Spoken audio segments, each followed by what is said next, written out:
Hai, kembali lagi dengan aku Gufron di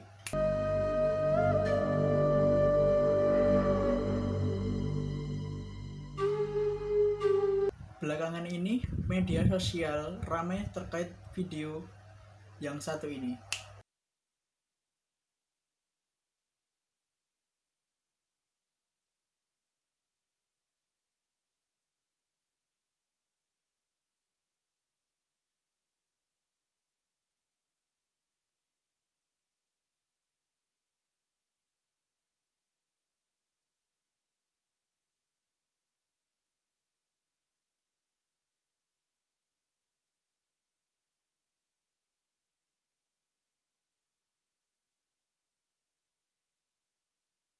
Dia adalah Isabella Guzman. Nah, Isabella Guzman ini adalah orang yang telah membunuh ibunya dengan cara menusuk 151 kali di bagian wajah dan lehernya. Bagaimana kisahnya? Langsung aja simak video ini baik-baik, oke?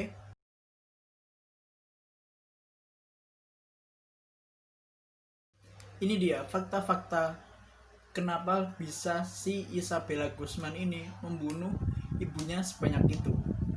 Nah, fakta yang pertama, ini dia.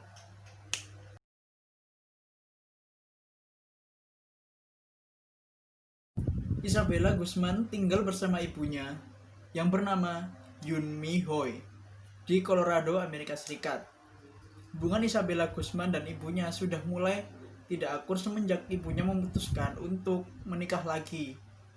Yun Mi Hoy diketahui menikah lagi dengan seorang pria bernama Ryan Hoy. Nah, si Ryan Hoy ini mengaku sering melihat Isabella Guzman sering cekcok dengan ibunya. Jadi bisa dikatakan sebelum ibunya bercerai, si Isabella dan ibunya ini memiliki hubungan sangat baik gitu. Fakta yang kedua, ini dia.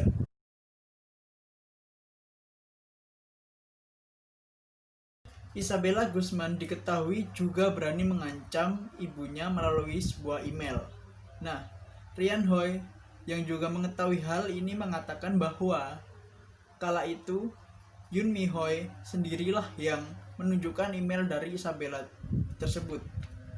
Nah, email dari Isabella yang ia kirimkan kepada sang ibu berisikan kalimat seperti ini: Anda akan membayar. Nah, merasa terancam dengan aksi anaknya sendiri yang mengirim email tersebut, Yun Mi Hoy pun akhirnya memanggil polisi. Polisi juga membenarkan bahwa konflik memang tengah menghampiri keluarga dari Isabella Guzman sendiri. Nah, polisi menyebutkan bahwa permasalahan tersebut sudah diselesaikan. Ini dia fakta yang ketiga.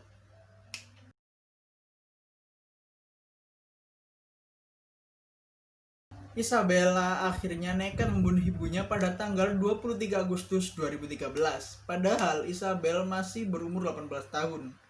Ryan Hoy memberitahukan kepada pihak kepolisian bahwa Isabel pergi ke kamarnya dan tetap di sana selama seharian setelah polisi itu pergi. Nah, sedangkan sang ibu kembali bekerja itu pada pukul 9:30 malam. Setelah itu naik ke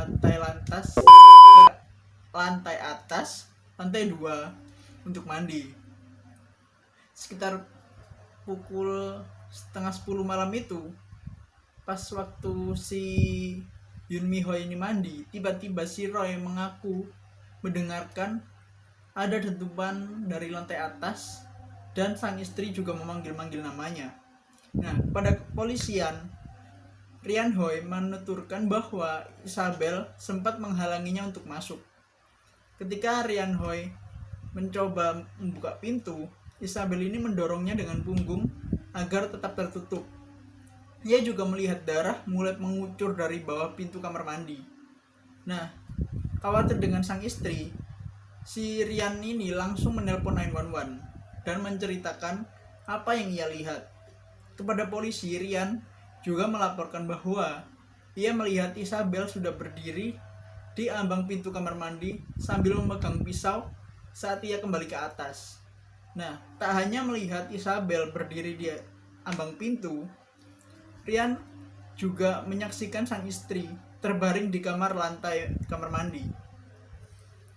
Kala itu kondisi Yoon Mi Hoy dalam keadaan berlumuran darah dengan tongkat bisbol tergeletak di samping tubuhnya. Selama 2 jam, polisi tiba di kediaman Yoon Mi Hoy. Mereka menemukan tubuh Yoon Mi Hoy tergeletak di kamar mandi dengan luka robek dan tusukan yang sangat banyak.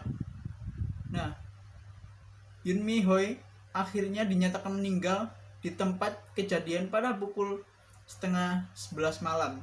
Setelah membunuh sang ibu, Isabel kabur ke sebuah minimarket di depan rumahnya. Di sana, Isabel membersihkan diri. Ia juga sempat berbohong kepada petugas minimarket. Isabella juga mengaku telah diperkosa, kemudian meminta izin untuk mencuri rambutnya di wastafel dan mengganti pakaian. Mengaku telah diperkosa, Isabel justru meminta petugas minimarket untuk tak menelpon polisi. Ia juga menolak untuk diantarkan pulang. Isabel akhirnya diringkus polisi setelah 16 jam dan ditetapkan sebagai buronan. Fakta yang keempat.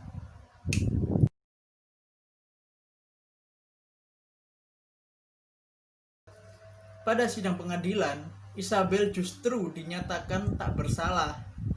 Putusan ini berdasarkan tinjauan hakim berdasarkan hasil evaluasi mental Isabel. Padahal gadis berusia 25 tahun ini terbukti telah menikam dan memukuli sang ibu dengan tongkat bisbol. Namun Isabel dinyatakan tak bersalah dan tak dipenjara dengan alasan gangguan jiwa. Fakta yang kelima, ini adalah fakta yang terakhir. Ini dia.